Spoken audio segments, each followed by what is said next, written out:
Each year, Microsoft Research hosts hundreds of influential speakers from around the world, including leading scientists, renowned experts in technology, book authors, and leading academics, and makes videos of these lectures freely available.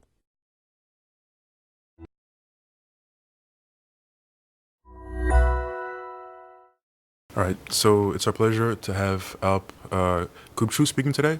So Alp is visiting us. So he's here as a visiting researcher. He's an assistant professor at Koch University, and he works mostly on cloud computing and P2P networks, security and cryptography. And today he'll be speaking about some of his recent work. Thanks, Sunny. Thanks, everyone, for coming. So this talk has two main parts. In the first part, I will talk about one specific protocol in a little bit detail. And the second part will be kind of an overview of our other work, let's say. As long as no one is in a hurry, I am not in a hurry, so please ask me any questions that you want. Okay? Okay, so I will talk about fair exchange first. So what is fair exchange? We will define it, what has been done on it previously.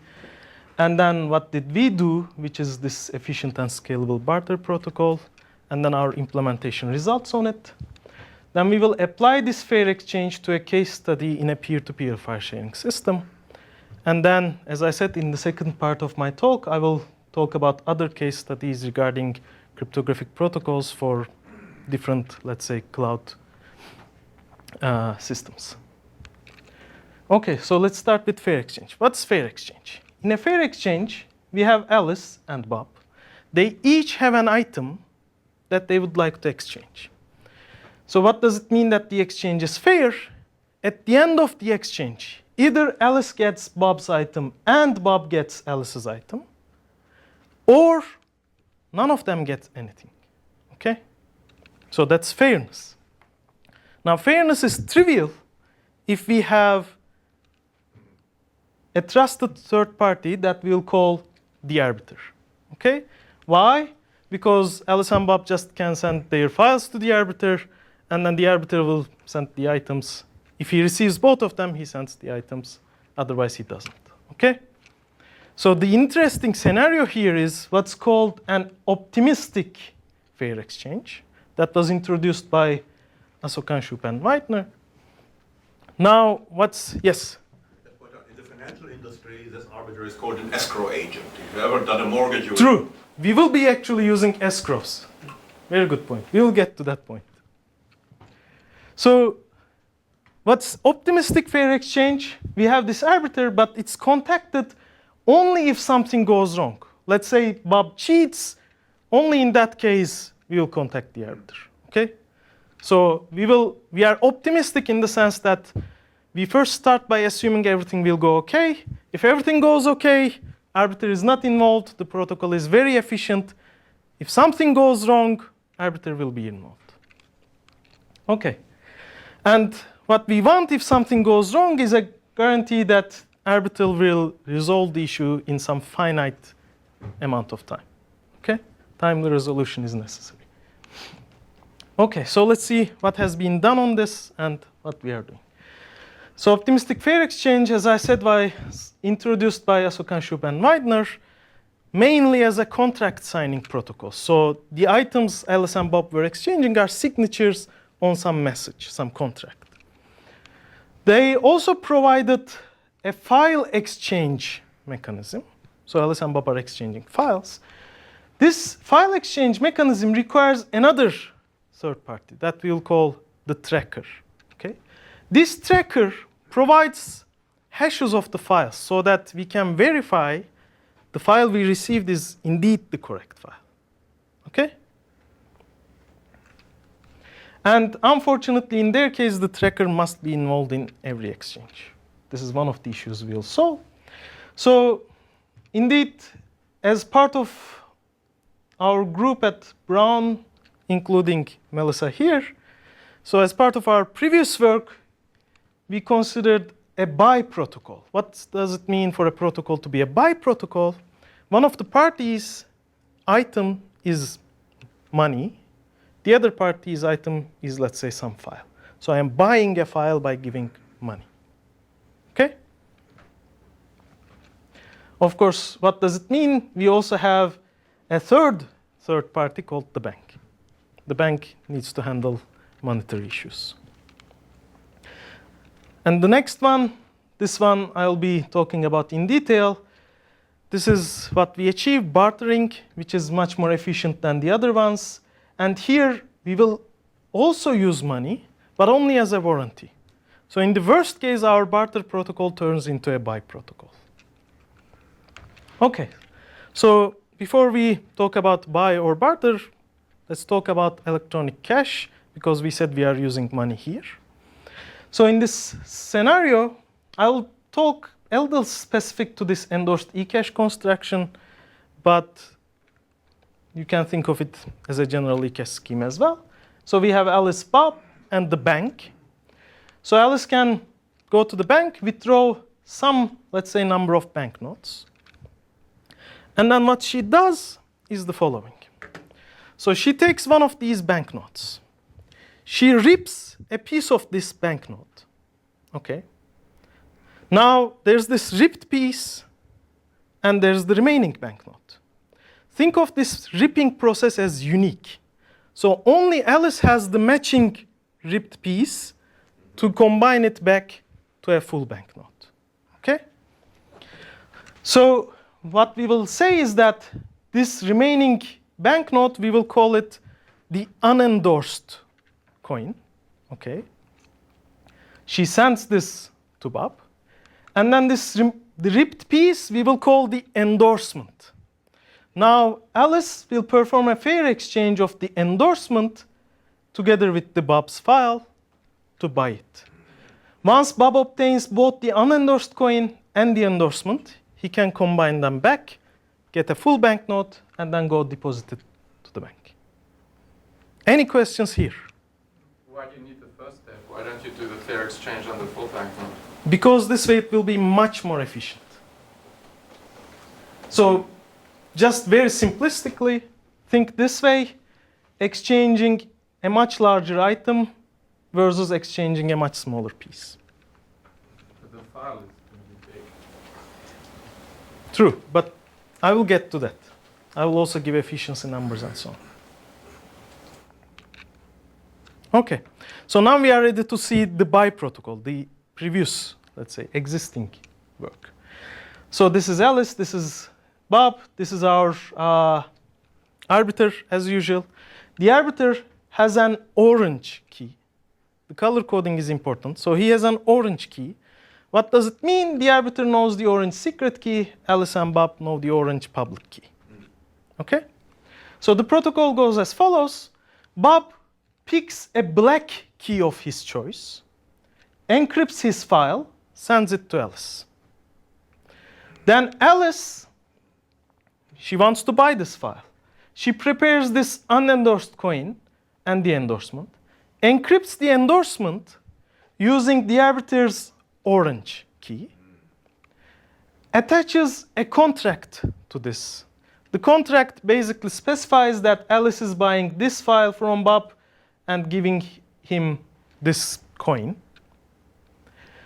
Now once Bob receives these, he sends his black key so Alice can decrypt and obtain the original file.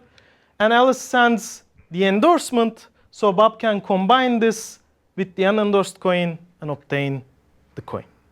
Okay, the banknote.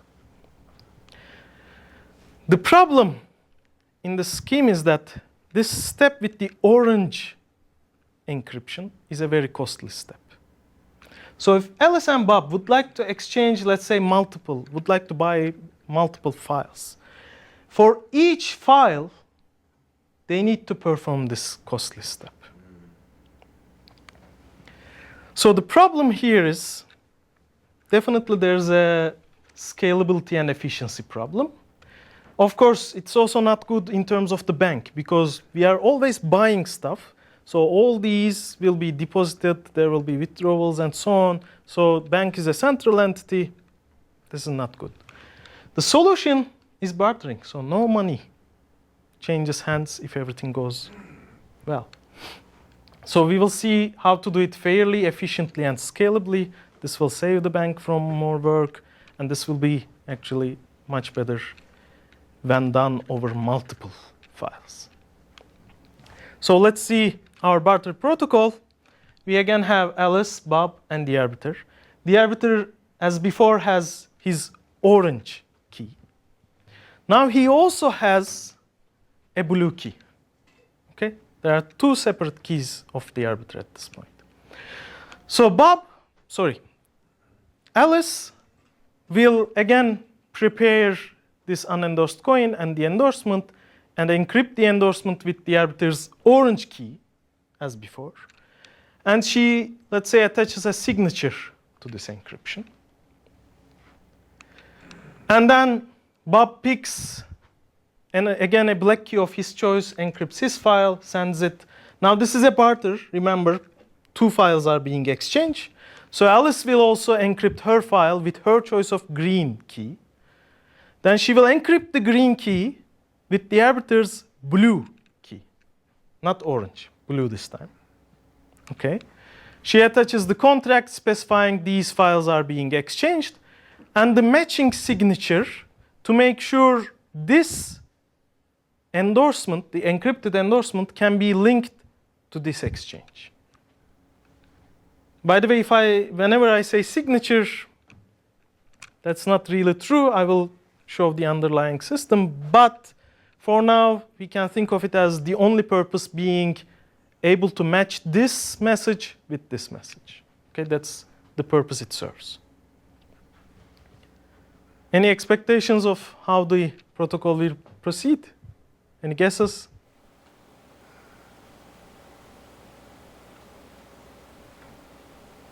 The two signatures cancel out.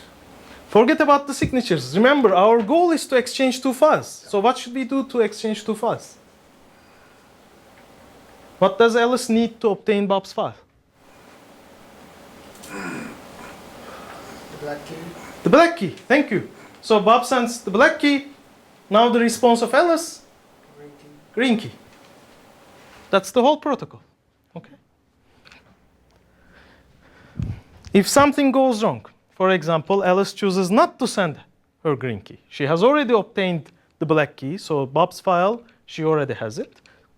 In this case, Bob will take the messages from Alice to the arbiter, and the arbiter will, we will see the details, be able to give him either the green key of Alice or the endorsement of Alice's coin. If check that it's the green key that was under the blue key in that second one. Yes, we will see. Exactly. So it will be either the correct green key or the correct endorsement. But either, that's important. Because if Bob manages to get both, he has an advantage here. Okay? So if Bob didn't send his black key, sorry. So if Alice sent garbage? Where? In the green. This green key is garbage or? What's in order? Then what will happen is actually Bob will obtain Alice's e-coin. But how? Let me get to the details in a few slides. I will get to the details. If Bob, let's say, doesn't send his black key, then Alice will contact the arbiter again presenting this contract, and then if Bob has given his black key to the arbiter, she will obtain it. As I said, I will tell you more details about this resolution. Now, what's important about this protocol? So we still have this orange encryption that was costly. That's what we were trying to get rid of. The beauty of this protocol is once this costly step is done, the remaining very, very efficient pieces of the protocol can be repeated as many times as needed to exchange as many files as needed. So if we want to exchange multiple files, we do this costly step once. The remaining steps are all efficient. Okay, now the resolutions. So remember, this is our protocol. If Alice doesn't send her green key, what happens? So in this version that I am describing, there's a timeout, a global timeout, not necessarily global. Let's say a timeout that Alice and Bob agreed beforehand. Okay. And Bob is restricted that he must contact the arbiter before the timeout. So let's assume he goes there before the timeout. He presents these messages from the Alice. So the arbiter, as the first step, will get Bob's black key. He will store it. Okay. And then, of course, this black key must satisfy this contract. He also checks that. Then he decrypts this blue encryption, obtains the green key of Alice. He gives that green key to Bob. If this green key works, Bob is happy, he goes home. If the green key doesn't work, as Seni was suggesting, then Bob can take this encrypted file of Alice together with this green key and this contract. He can prove that this green key doesn't satisfy the contract. Once he proves that, the arbiter will now decrypt this orange encryption and give Bob Alice's coin, essentially. So now this turned into a by protocol. Bob wasn't able to obtain Alice's file, but he was able to obtain Alice's coin. What if Alice encrypted garbage as her coin? She won't be able to, as in a moment we will see what's the underlying crypto. What if Bob doesn't send his key? So Alice needs to contact the arbiter. In the worst case, she needs to wait until after the timeout. Let's say she goes after the timeout. She presents the contract. If Bob has contacted the arbiter before the timeout and has given his black key, the arbiter will send this black key to Alice. If Bob hasn't contacted the arbiter, then there won't be any black key. So Alice won't be able to obtain it. But if Bob contacts the arbiter later on, the arbiter will refuse to help him anyway. So now they both end up obtaining nothing. So the exchange is still fair. And since this resolution happens in the worst case at the timeout, we also have timed resolution. Okay, so what are these nice looking figures, these orange boxes, etc.? So let's review some basic cryptographic primitives that we will use. Encryption, we will use symmetric key encryption. We will encrypt a file F with a key K to obtain a ciphertext C. So what if Bob claims he received garbage, but actually received a file? Can he still get the money? Here, at this step, Yeah, he claims he received garbage. so Or is that somehow in the signature? very good point. Normally, I leave this outside the scope of this talk. So I can show you the details later on. But here, Bob is supposed to show that this green key that the arbiter provided, together with this ciphertext, does not match the contract. So the contract, in reality, contains the hash of this ciphertext. So he cannot claim to use a different ciphertext here. And the hash of the plain text that this green key is supposed to decrypt this one. So in the worst case, in a very inefficient manner, you can think of it as Bob sending the whole ciphertext, arbiter decrypting the whole ciphertext and comparing with the hash. But there's a much more efficient way we can do it without Bob sending the whole file.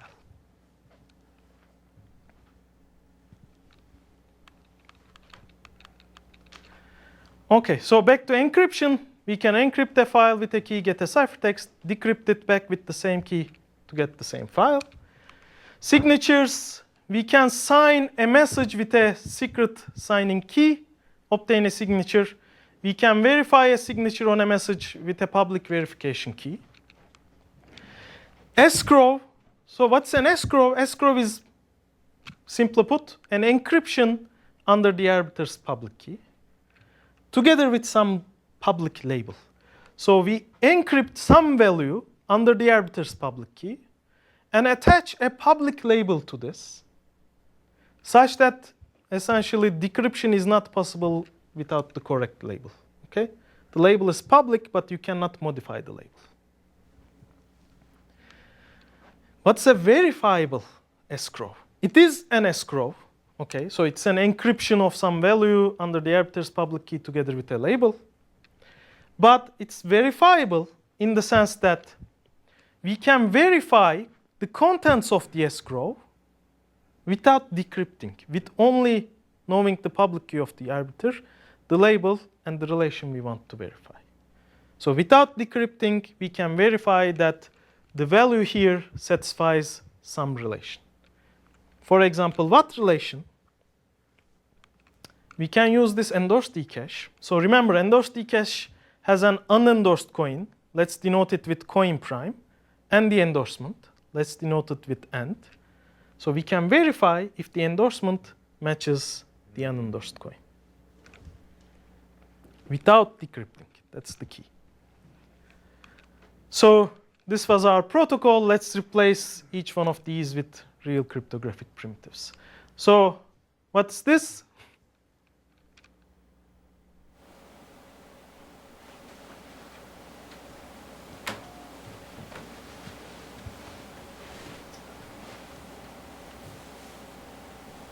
The unendorsed. The unendorsed coin, so coin prime in our case. Now this blue encryption is a verifiable escrow. Okay, so within the verifiable escrow there is this endorsement, and I slightly cheated by saying this is a signature. It's indeed a public key for a signature scheme. Alice just generates a new public key, puts it as the label of the verifiable escrow. This one, very simple. Bob has his own black key. Sorry, of course, before that, Bob needs to verify if this endorsement matches this coin prime. If it is, then he continues, picks his own key of Bob, encrypts his own file, obtains a ciphertext. Alice will do the same, pick her own key, encrypt her file, obtain the ciphertext. Now this blue one, the orange one was verifiable. This one is a regular escrow. Okay? So the regular escrow of Alice's key, so this green key. Now what's the label? The label, the contract specifies hashes of these files and ciphertexts and some time value to be used for the timeout. Then she also signs this escrow such that the signature must verify under this public key. This is how we link this verifiable escrow to this escrow. So Bob does two things. He checks the contract. He checks if the hashes are the same as what he knows and that the time value is not extremely different. We can tolerate large timeouts in the sense that if there's a network failure, let's say Bob didn't send a message, but within 5 minutes his network is restored, he can just go resolve. So the resolution can be done in 5 minutes. But if we want to tolerate larger issues, this timeout can be much larger. Okay, he also verifies that this signature verifies under this public key. If so, he sends his key, Alice sends her key. More questions? Yes? About the coin, I'm not familiar with the underlying eCash scheme. So once Bob has the coin and the endorsement, he can somehow claim the money that's behind this, right? Exactly. So he can combine this endorsement and this coin prime, the unendorsed coin, to a full banknote, remember, and use it. Alice can. Sure, she can. This is one of the major dilemmas of eCash schemes. So you either have offline eCash schemes where, yes, Alice can, let's say, reuse this coin multiple times, but then she will eventually be caught and penalized. Or online eCash schemes where each time a coin is used, the bank needs to be involved, which is centralized. Yes? I have two questions about E, because you said verify E, but it's not a verifiable escrow for E. And This E, the escrow? Yeah. So we don't verify the escrow. This is a regular escrow, not verifiable. We verified the signature on the escrow. And where do you get the hash of FP? These ones, these hashes? Yes. Good. So remember the tracker that we mentioned. So the tracker gives us these hashes in the sense that the definition of this exchange is at the end, Alice will receive a file that matches this hash, and Bob will receive a file that matches this hash.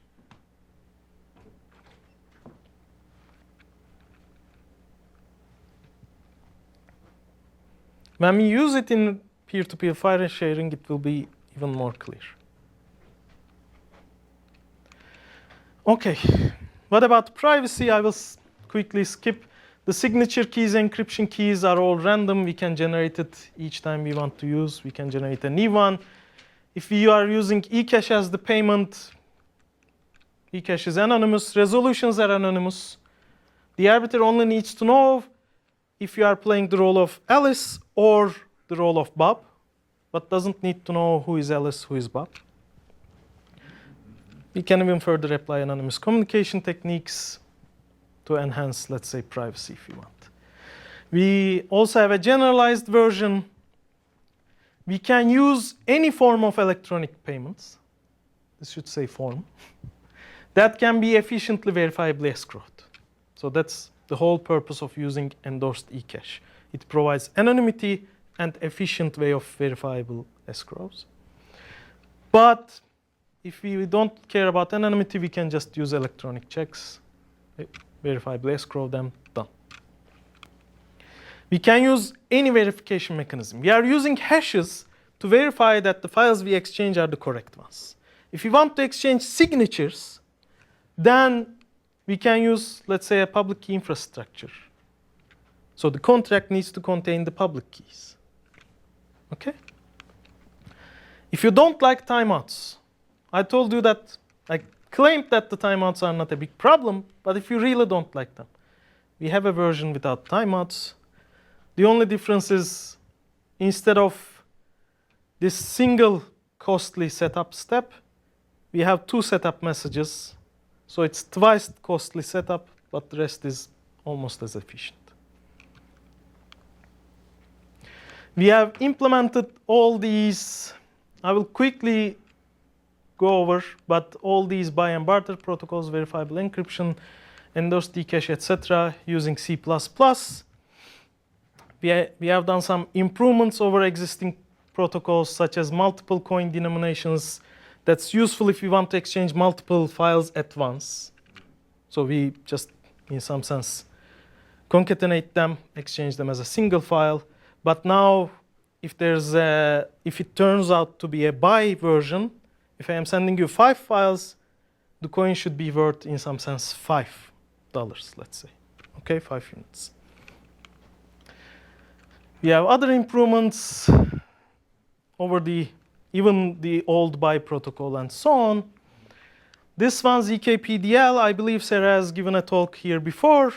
So with all these extensions, improvements, what we have achieved as our goal is we enabled, hopefully, efficient use of advanced cryptographic techniques for cloud protocols. I keep claiming efficient, so let's see how efficient this is. So for barter, we have this setup phase and then this per file part. So the setup takes about less than a second and let's say 45 kilobytes. But once we do the setup, the rest is something like 20 milliseconds and 1 kilobyte. The rest is extremely efficient. We can keep exchanging as many files as we want. And if you compare it to the old buy protocol, it's essentially the total of these. So you'd need to do this for each file. Yes, please. I see a big asymmetry between Alice's cost and Bob's cost. Is that because Alice is the one tearing the banknote in two? So, yes, there is the electronic cash cost plus verifiable encryption cost. Verifying verifiable encryption is faster than really encrypting it.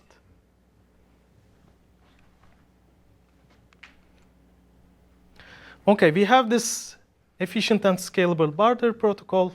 What do we do with it? Let's look at a case study as peer-to-peer file sharing. So some background. This is slightly old. It's probably around 40% now, but it doesn't matter. So about half of the whole internet traffic is due to peer-to-peer file sharing. Probably almost the other half is due to YouTube. Okay, so this BitTorrent is the most popular peer-to-peer file sharing protocol, so we will take it as our case study. There are these trackers. So these trackers serve two purposes in some sense. One is they keep a list of peers, so other people who are in the system, and these torrent files. These torrent files are the files that contain the hashes. So when I go to the tracker and obtain this torrent file, now I know what are the hashes. So if I am downloading something, I can just hash it, verify it against the torrent file, and this is how I know it's the real file.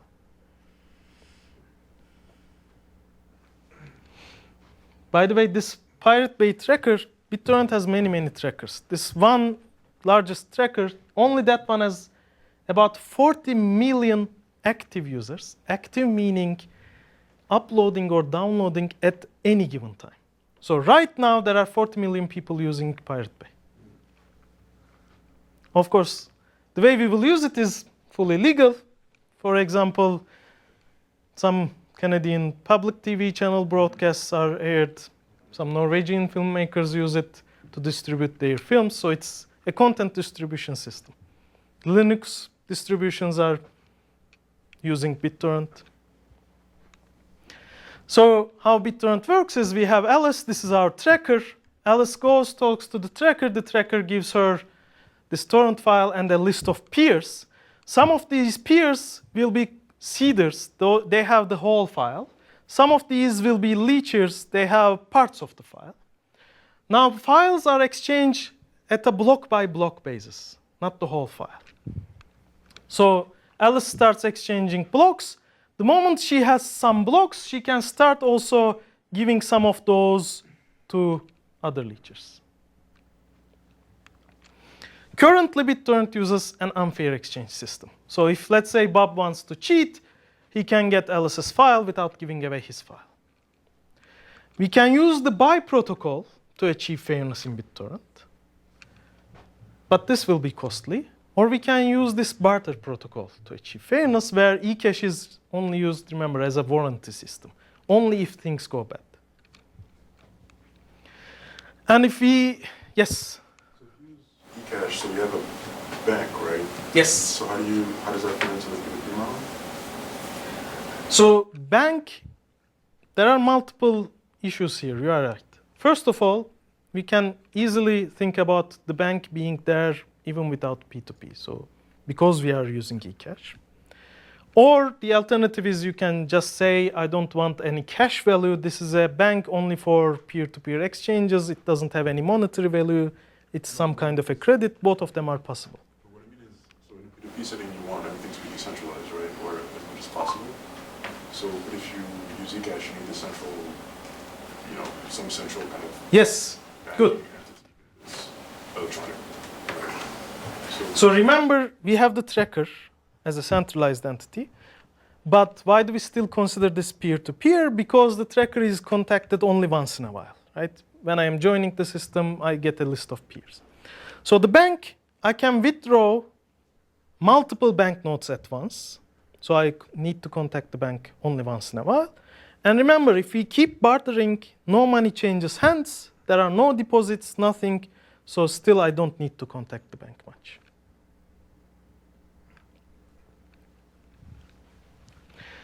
So if we compare the previous most efficient protocol, which is the buy, versus our barter protocol, you can easily see that there's an order of n efficiency improvement if there are n blocks that are exchanged.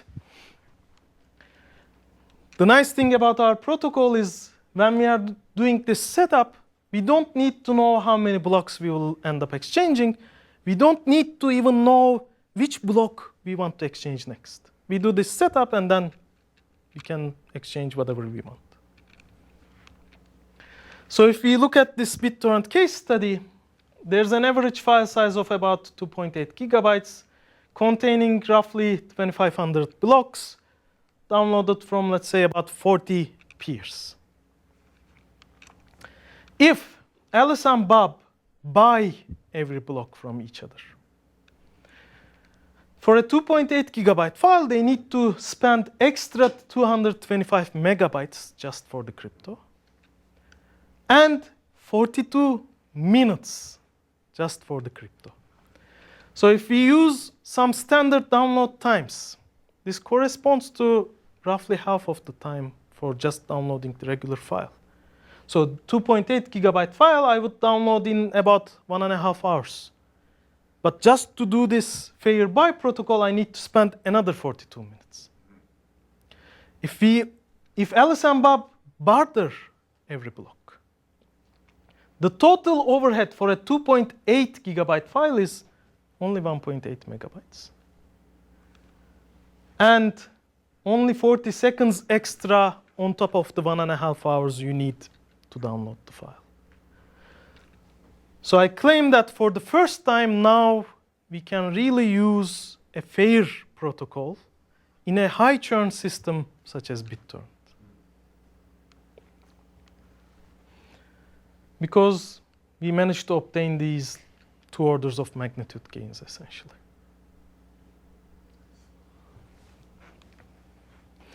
You can download the implementation.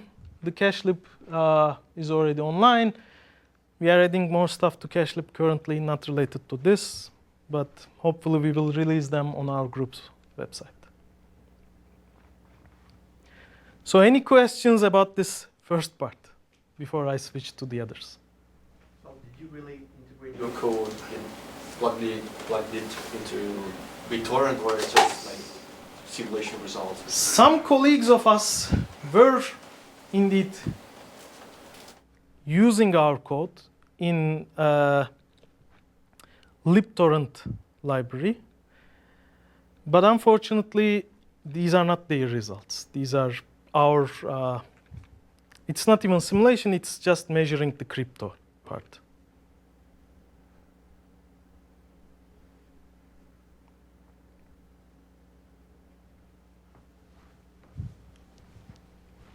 Okay. So maybe we need to erase this part from the recording. If you download some, let's say, movie illegally, then this movie, whatever association, what was it called? MPAA, yes. They will sue you, if they catch you, of course. If they sue you, they will generally settle down for just a $4,000 fee. This is just to, convince people not to download by example, in some sense.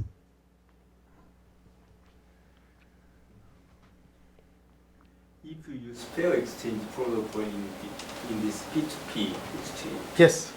situation, who is the arbitrator? So who can be? So we need that extra entity called the arbiter. Unfortunately, it's a proven result that you cannot perform a complete fair exchange without an arbiter. You can't do it efficiently.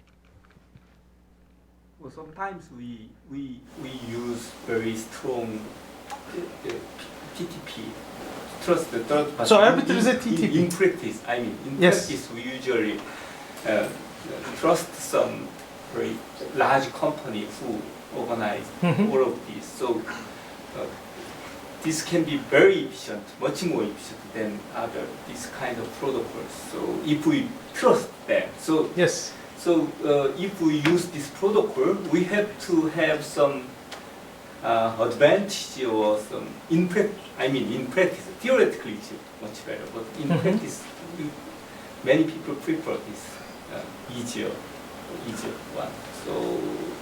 So if we are worried about efficiency, as I said, if you just spend 1.5 hours for the whole file, 40 seconds I claim is neglectable, let's say. On top of that, if you want at the end, I can also show some performance numbers for the arbiter. So will the arbiter be a bottleneck in some sense? But let me leave it to the end of the talk. Yes? Peer-to-peer setting, you might have multiple peers, so yes. we need to set up for every one of them? Exactly. So remember, these numbers assumed this file is downloaded on an average of 40 peers. So this includes 40 setup costs, essentially. OK, so let's go to the other works. So I view cloud as having, let's say, two main types of systems. One type is we outsource some job to a more powerful entity. For example, maybe I should have changed the slide to Microsoft products. So we can outsource our computation to, let's say, Azure, storage again. And then we can even outsource file distribution, things like rapid share. That's exactly outsourcing file distribution. They have huge servers. They can handle much more than our own computer's capabilities. What's the other type? The other option is to outsource to multiple entities. For example, SETI at home. Did anyone use SETI at home or any other at-home project? So what are your experiences? It works. Good. So we can use outsourcing that way. So what they do is a central server essentially outsources jobs to our own computers. Okay? Voila, they switched from being peer-to-peer, but it was a peer-to-peer storage system. So you can outsource your storage to other peers. Or, for example, things like Napster. Again, we are outsourcing the distribution of our files to peers. So multiple entities. Of course, the problem in both scenarios is that there are no service security guarantees. Resources are not under our control. The setting is untrusted. We have already talked about this scenario in the previous part of this talk. So in the next part, I'll be summarizing what we can do to outsource computation to regular users, outsourcing storage, and then in all these scenarios, we will be addressing these issues. We will provide security guarantees even in an untrusted setting, even though the resources are not under our control. So let's look at current generation cloud computing. What's Amazon Mechanical Turk?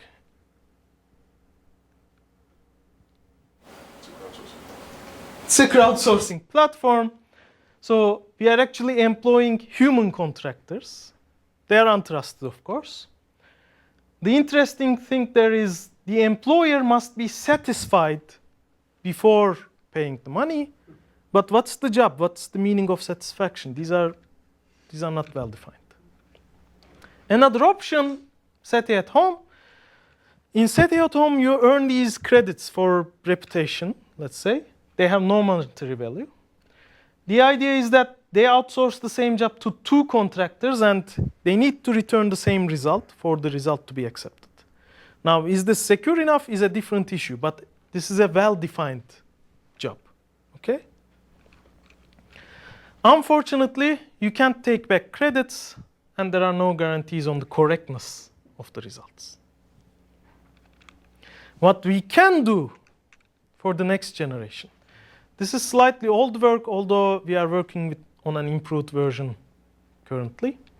We can use game theory and mechanism design techniques together with cryptography, such that a boss can outsource a job to multiple contractors. Some of them are honest, some of them are rational, some of them are malicious. By properly finding and rewarding them finding the malicious ones, rewarding the honest ones, we can incentivize all the contractors to act honestly. Furthermore, we can limit the damage done by the malicious contractors. We can provide provable guarantees on what they can or can't do. Does this have to be done with fines, or could it be done all with rewards and different levels of rewards? I believe you definitely need fines. I don't have like an impossibility result on that, but the previous systems without using fines all fail to provide such guarantees. But how can you find someone in this study at home, for instance, if you can take back credits? So what we are in some sense suggesting is there should be a mechanism where they can take back credits. And when I said we are working on this recently is, for example, we are integrating this with some eCash and escrow-based mechanisms to be able to guarantee payments of rewards and guarantee payments of fines. Yes? I don't think that anything about malicious computation, but before, the day before computers, there were big computation bureaus that outsourced computation to battalions of people. And there must have been mistakes and sloppiness, and they must have had procedures for dealing with it. And the trouble is, all the oral doctrine for doing it is dying as people age out. And somebody should catch it soon. True. Although I still don't know. I mean, I would really doubt that they have provable results on the damage that malicious guys can do. So we have results that even if you are fully malicious, let's say trying to make us accept incorrect results, let's say you can only make us accept 1% incorrect results, things like those. So we have proven results. And we will be releasing an implementation of this next month.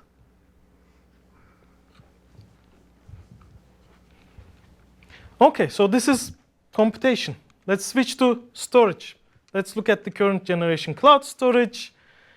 These are license agreements saying that Amazon can corrupt, delete, destroy our files. Google do not warrant any security and so on. So this is all bad. What can we do in the next generation? So we have this client who has some precious data to store at an obviously untrusted server. So the client sends this data to the server and later on can challenge the server to obtain a proof that this data is kept intact. This work has been done by Ateniese et al., Jules and Kaliski and so on in terms of these PDP and POR techniques.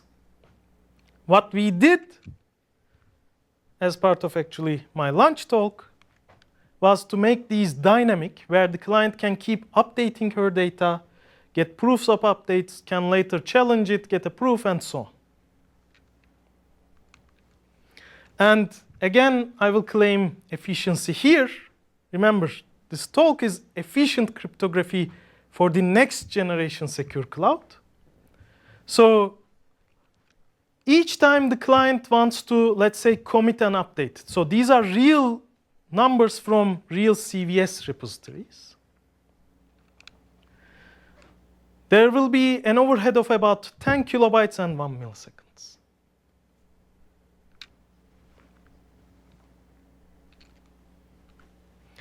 Now, all the previous works in this cloud storage setting, they consider this challenge proof protocol, but none of them say anything in the case the proof fails. If the proof doesn't verify, what should the client do? What we show is that the client and the server should be able to contact a judge who can rule based on the cryptographic protocols, proofs that they provide. And again, this should be efficient. So since there's no previous work, we compare it with a naive version of achieving this. Our overhead is less than 100 bytes and 2 milliseconds for each time we need to update, versus a naive one would be 25 kilobytes and 1 second for each update. So if you consider this CVS repositories that have used many commits over time. So the naive version would require 610 megabytes and 7 hours of overhead. Whereas in total, we require something like 2 megabytes and 51 seconds. OK, so now we talked about this arbiter, trusting the arbiter. So it's a central entity, we need to trust him. A natural question is, can we replace this arbiter with multiple entities? Maybe some of them are trusted, but some of them are, let's say, untrusted. They are evil. So can we do this? There's a very easy answer. Yes, we can, if you are willing to use, let's say, generic secure multi-party computation or Byzantine agreement type of techniques, if you are willing to incur this quadratic cost of communication and so on. So now we want to do it efficiently, remember. Can we do it without this communication? Only using autonomous entities to construct an arbiter. Now, if we only use autonomous entities, unfortunately, we show that this is not possible, in the sense that existence of even a single malicious entity destroys the whole fairness. And this holds true even if we are willing to trust some k out of n arbiters, or if we want to trust some particular subset of these arbiters. We can overcome this impossibility result if we are willing to assume a synchronized clock. And there's a protocol by Awan and Waddenay achieving this. What we show is that essentially their protocol is optimal in the number of honest arbiters required, even in this timeout setting. OK, so this should be the last one. Authentication. So the current generation, how does it work? Again, we have our client and the server. The client registers by sending a username and password of her choice. The server stores this in a database. Later on, when the client wants to log in, she sends the same username and password. The server checks it against the database, verifies if it's there, done. In the best case, currently, what you will do is, instead of just sending the password, you will send the hash of the password. So the server will keep a database of usernames and hashes of passwords. Now, what does it mean?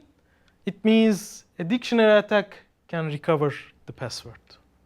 And even if you trust the server, even though I trust Microsoft not to perform dictionary attack on my password, if a hacker hacks into the server, they can get my password. There was a breach that stole 32 million passwords. About half of them were susceptible to dictionary attacks. And a fun fact, the top password was 1, 2, 3, 4, 5, 6. 300,000 people. OK, this is the current generation. What can we do in the next generation? So for the next generation, the client should register her username with a verification key. This cannot be a deterministic function of the password as in the hash of the password. This must be a verification key, let's say, for a signature scheme. So the server stores it. When the client wants to log in, now this is a challenge response type of protocol. But we care about usability. So if the client needs to keep her signing key on her laptop, then she can't sign in from, let's say, her phone, her desktop, and so on. So instead, what we do is we show that we can store this signing key encrypted in the cloud with a password. And we have other extensions where instead of the cloud, the client can use, let's say, a mobile phone, a smartphone, or not even a smartphone, just a regular mobile phone will be perfectly OK. We don't need enhanced capabilities. And by this method, what we provably show is that a dictionary attack is not possible. And this is provably secure. Is there here that if you do a search through the password space, you won't be able to tell whether or not you've obtained the correct? There are very nice underlying assumptions. One is that, so this signing key may depend on the scheme, but for many schemes that are in use, it's true. This signing key is some random value. Now, if you encrypt a random value with a password, there is no way to perform a dictionary attack because you cannot verify whether or not the password you tried decrypts correctly. Now, the only way to verify your password attack is to go talk to this server and try to log in. So we are essentially forcing all the password-based attack to be online attacks. So offline dictionary attacks are impossible. Exactly, yeah. Unless this server and the cloud or your cell phone is colluding. I mean, the verification. You can do secret sharing to make it harder, though. I mean, the verification key is public. No, this is stored at the server. This is the server, this is the cloud. So somewhere else, some other place. I mean, so the person who knows your encrypted signing key doesn't know your verification key. The person who knows your verification key doesn't know your encrypted signing key. Kind of secret. The verification is not public. Secret.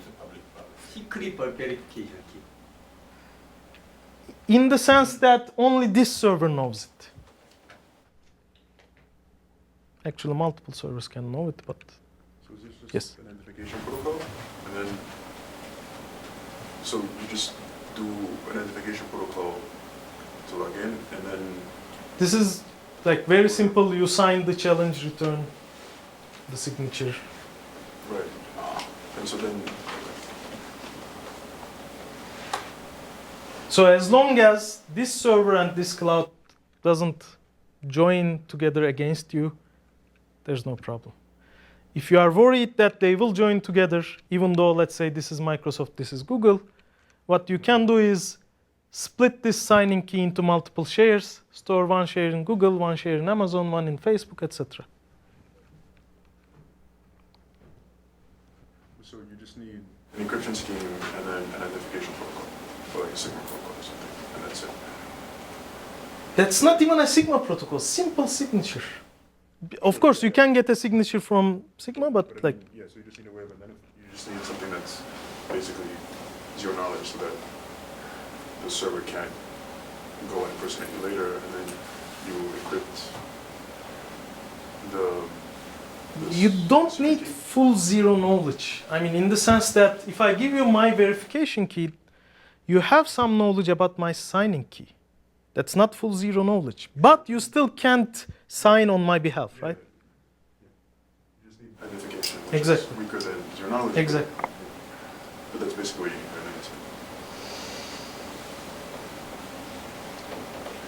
Okay, so this has been a long talk. Thank you for bearing with me. What we have talked about was we started with networking issues in the cloud, this peer-to-peer setting and the fairness issues there. We talked about implementation. We have some work on energy efficiency as well that I haven't talked about. We have talked about computation, outsourcing computation, outsourcing storage in a dynamic setting, etc. And then arbitration. What if the storage proof fails? Trust issues, how can we distribute these arbiters and so on. And finally, authentication and usability issues. Future work I will quickly skip, but you can guess. So more on storage, outsourced storage. We have a distributed version that's published recently. Cloud computation, as I said, this is work in progress. We have another work under submission about outsourcing databases to the cloud. More work on peer-to-peer systems, economics, game theoretic modeling of these, and how do we use, for example, these fair exchange protocols maybe in multi-party computation setting, or what else can we do in terms of this usability. One last notice about usability here. So we said you also have a version of authentication where you can use your mobile phone. If you are required to enter a long string to your mobile phone, no one will use it. So we have many versions of these protocols, and we claim all of them are easy to use. And we have versions where you can, for example, get more privacy out of your authentication process, of course, in return for some efficiency. Let me thank my collaborators.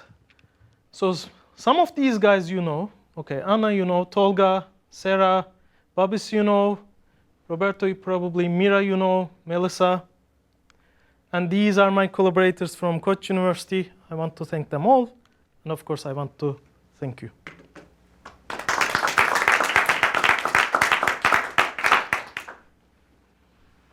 Yes? So the offline the problem is things like this. When you are given some signatures are public, even though the verification key is not public. Okay. If you are given the signatures, can we verify some secret key is correct one or not? So maybe I need to check, but it's possible for several signatures like signatures. So it's different problem. That is given signatures. Yes. Conditionally, given the secret key is random or not. It's not random information theoretically, and even in computationally. So some signatures can satisfy, but yes, yeah, definitely we need a signing key that is indistinguishable from random essentially here. And furthermore, in practice, whenever you want to deploy this and use it, we are assuming, as is in the current case, this is all done over SSL. So we are not modifying this structure. Essentially, what Microsoft can do is can use it only for their single sign-on server, and then at the end of this process, they can issue us a ticket where I can use it to sign into other sites. So the servers don't need to change as long as a few single sign-on servers like Microsoft Passport, let's say Google accounts, Facebook, if they change their scheme to this, and now suddenly all these single sign-on type of sites are provably secure against dictionary attacks. So going back to the bank thing, and I mean, kind of the obvious question is, so in P2P, right, having a central bank just probably is kind of a burden, right? I mean, it's kind of a problem because you want everything to be decentralized. And also, if the bank has a lot of job to do, like if we are buying, that's definitely a better you also idea. need to trust this bank to actually be honest, and if yes. 50% or if some percentage of the traffic is illegal anyway, but it's not clear that you can find such a person. But so the obvious question is, okay, well, can you replace that with Bitcoin, right? Like, is there some sort of, is that an easy replacement where you can just say, good question. Just let's forget about eCash as we think of it in terms of crypto type things. I mean, the standard eCash, and replace it with Bitcoin. So I guess we need to look at two issues.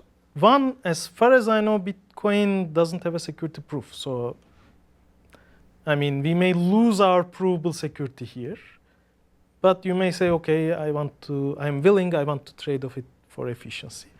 Now, the second thing is we want to check distribution. Yeah. But we still want to be able to verifiably escrow that. So can we efficiently verifiably escrow Bitcoin? I don't know. That may be an interesting thing to look at. So these verifiable escrow things, are these like very structured type of encryption schemes, or? So the reason I talked about a particular eCash scheme called Endorsed eCash is because this Endorsed eCash, together with Kamenisch-Shoup verifiable encryption, they work extremely well. So normally, how can you obtain verifiable encryption? You encrypt something and add a zero-knowledge proof to that. So it's like algebraic? Yes. So it's discrete logarithm based, actually.